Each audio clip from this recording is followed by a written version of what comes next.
Symbole d'une concrétisation et d'une reconnaissance par ses pairs, la statuette dorée des Césars est bien souvent l'objet de toutes les convoitises pour un grand nombre d'acteurs français. Saint Graal du 7e art, ce prix change en un rien de temps la carrière de son heureux propriétaire. Ou pas, comme l'a souligné Alex Lutz, lors de son passage sur le plateau de l'émission C'est à vous, diffusée ce jeudi 23 février sur France 5.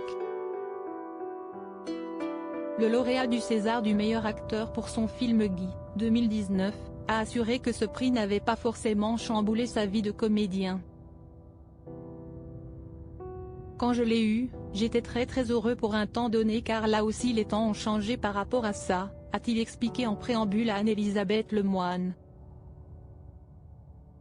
Avant de dévoiler l'envers du décor à la suite de ce sacre, ça ne veut pas dire que derrière, il y a une espèce d'autoroute de je ne sais pas quoi, ce n'est pas vrai du tout. Contrairement aux idées reçues, ce prix prestigieux n'est pas toujours accompagné de scénarios de la part des réalisateurs. La boîte aux lettres ne dégueule pas de projet, ce n'est pas vrai du tout, a-t-il assuré sans langue de bois. Dès lors, Alex Lutz a souhaité mettre en garde les prochains gagnants des Césars. Il faut prendre ça, à un moment donné, comme une troisième étoile au ski. Et c'est super. C'est une tape sur l'épaule en disant tu as bien travaillé et c'est super. Et c'est tout et c'est déjà super, a-t-il révélé à la présentatrice du talk-show surprise et amusée par la confidence de l'humoriste. Un conseil que suivront certainement les nouveaux lauréats de la 48e cérémonie des Césars organisée ce vendredi 24 février à l'Olympia. Alex Lutz très ému en recevant son César, un prix qui représente une belle revanche sur la vie.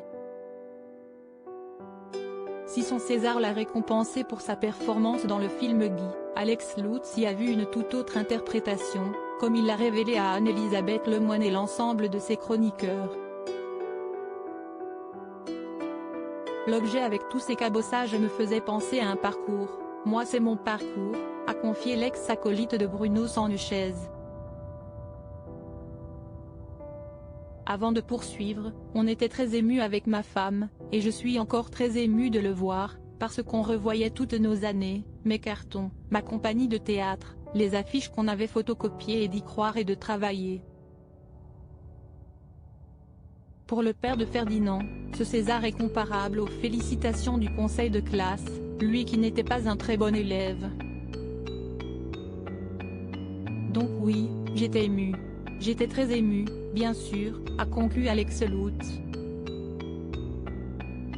Crédit photo, capture d'écran. C'est à vous, France 5.